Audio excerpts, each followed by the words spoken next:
रामायण की अमृत धारा में आप सबका स्वागत है। सभी सुनने वाले सज्जनों को जय सिया राम जी। रामायण के पिछले भाग में आपने वहां तक सुना था जब उत्साह के कारण उस रात्रि में किसी को भी नींद नहीं आई। अब इसके आगे से अयोध्या कांड भाग 7। सियापति रामचंद्र जी की जय, पवन सुत हनुमान जी की जय, उमापति महादेव जी की जय। जय जय सीताराम जी। दोहा। द्वार भीर सेवक सचिव, कही उदित रवि देखी, जागे अजहु न अवधपति, कारण नु कब नु विशेषी। सियापति रामचंद्र जी की जय, कारण नु कब नु विशेषी। सियापति रामचंद्र जी की जय। राजद्वार पर मंत्रियों और सेवकों की भीड़ लगी है। वह सब सूर्य को उदय हुआ देखकर कहते हैं कि ऐसा कौन सा विशेष कारण है कि अवधपति दशरथ जी अभी तक नहीं जागे। राजा नित्य ही रात के पिछले पहर जाग जाया करते हैं, किंतु आज हमें बड़ा आश्चर्य हो रहा है। हे सुमंत, जाओ जाकर राजा को जगाओ, उनकी आज्ञा पाकर हम सब काम करें। तब सुमंत राजमहल में गए, पर महल को भयानक देखकर वे जाते हुए डर रहे हैं। ऐसा लगता है मानो दौड़कर काट खाएगा। उसकी ओर देखा भी नहीं जाता, मानो विपत्ति और विषाद ने वहां डेरा डाल रखा हो। पूछने पर कोई जवाब नहीं देता। वे सब महल में गए जहां राजा और केकई थे। जय जीव कहकर सिर निवाकर वंदना करके बैठे, और राजा की दशा देखकर तो वे सूख ही गए।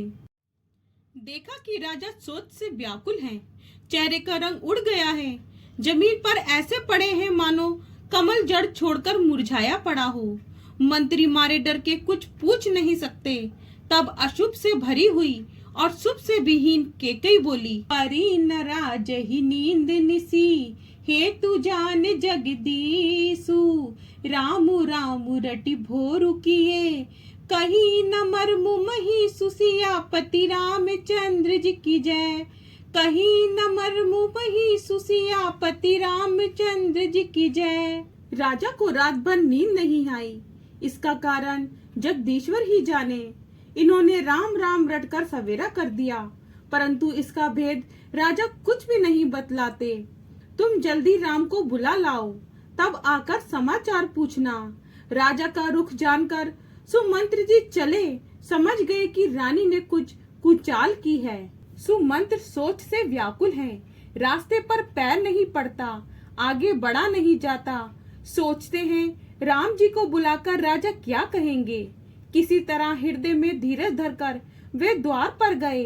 सब लोग उनको उदास देखकर पूछने लगे।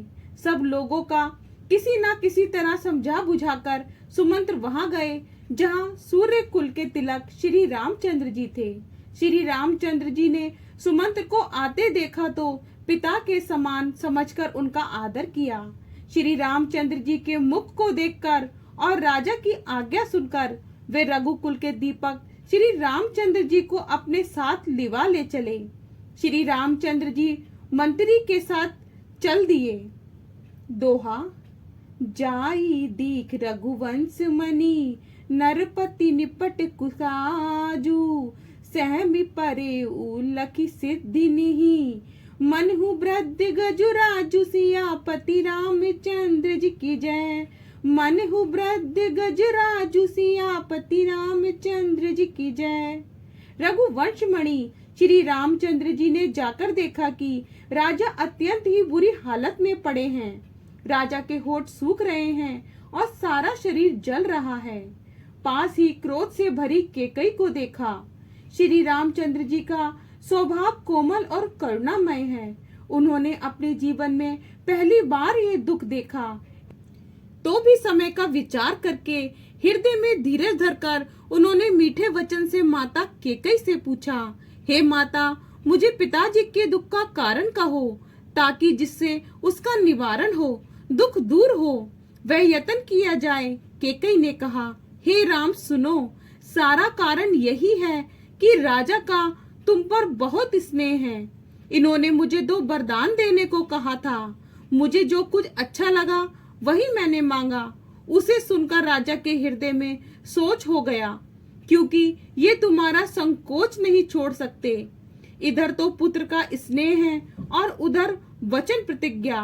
राजा इसी धर्म संकट में पड़ गए हैं। यदि तुम कर सकते हो तो राजा की आज्ञा शिरोधार्य करो और इनके कठिन कलेश को मिटाओ। केकई बेधड़क बैठी ऐसी कड़वी वाणी कह रही है।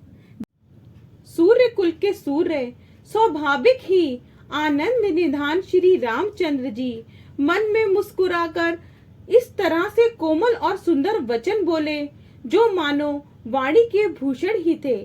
हे माता सुनो, वही पुत्र बड़ भागी है जो पिता माता के वचनों का अनुरागी पालन करने वाला है।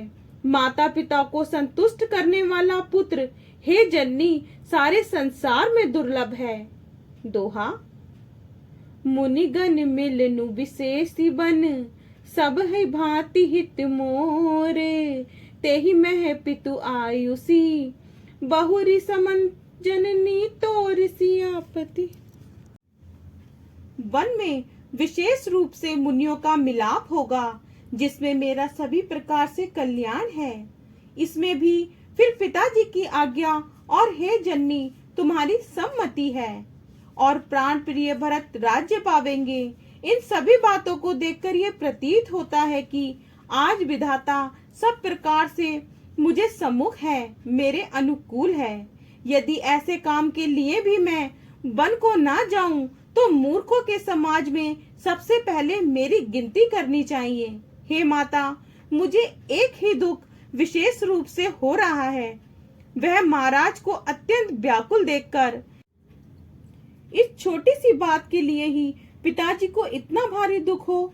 हे माता, मुझे इस बात पर विश्वास नहीं होता, क्योंकि महाराज तो बड़े ही धीर और गुणों के अथाह समुद्र हैं। अवश्य ही मुझसे कोई बड़ा अपराध हो गया है जिसके कारण महाराज मुझसे कुछ नहीं कहते। तुम्हें मेरी सौगंध है माता, तुम सच सच कहो। रघुकुल में श्रेष्ठ श्री रामचंद्र जी के स्वभाव से ही सीधे वचनों को दुर्बुद्धि के कई टेढ़ा ही करके जान रही है। रानी के कई श्री रामचंद्र जी का रुख पाकर हर्षित हो गई और कपटपूर्ण स्नेह दिखाकर बोली, तुम्हारी शपथ और भरत की सौगंध है, मुझे राजा के दुख का दूसरा कुछ भी कारण विदित नहीं। हे तात, तुम अपराध के योग्य नहीं हो। तुमसे माता पिता का अपराध बन पड़े ये संभव नहीं। तुम तो माता पिता और भाइयों को सुख देने वाले हो। हे राम, तुम जो कुछ कह रहे हो वह सत्य है। तुम पिता माता के वचनों के पालन करने में तत्पर हो। मैं तुम्हारी बलिहारी जाती हूँ। तुम पिता को समझाकर वही बात कहो जिससे बुढ़ापे में इनका अपयश ना हो। जिस पुण्य ने इनको तुम जैसे पुत्र दिए हैं उसका निरादर करना उचित नहीं। दोहा। गई मूर्छा राम ही सुमरी, नृप फिरी करवट लीन, सचिव राम आगमन कही, विनय समय समकीन, सियापति रामचंद्र जी की जय। विनय समय समकीन, सियापति रामचंद्र जी की जय। इतने में राजा की मूर्छा दूर हुई। उन्होंने राम का स्मरण करके राम राम कहकर फिर कर करबट ली। मंत्री ने श्री रामचंद्र जी का आना कहकर समय अनुकूल विनती की। जब राजा ने सुना कि श्री रामचंद्र पधारे हैं तो उन्होंने धीरज धरकर नेत्र खोले। मंत्री ने संभाल कर राजा को बैठाया। राजा ने श्री रामचंद्र जी को अपने चरणों में पड़ते प्रणाम करते देखा।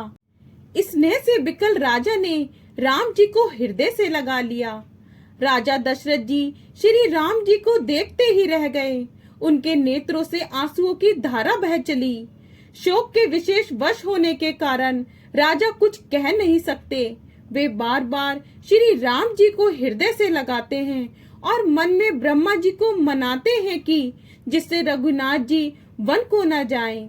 फिर महादेव जी का स्मरण करके उनसे निहोरा करते हुए कहते हैं, हे सदाशिव, आप मेरी विनती सुनिए। हे आशुतोष, मुझे अपना दीन सेवक जानकर मेरे दुख को दूर कीजिए। आगे का भाग कल। जय सिया राम जी। अगर आपको पसंद आए तो लाइक शेयर कमेंट कीजिए और हमारे चैनल को सब्सक्राइब कीजिए।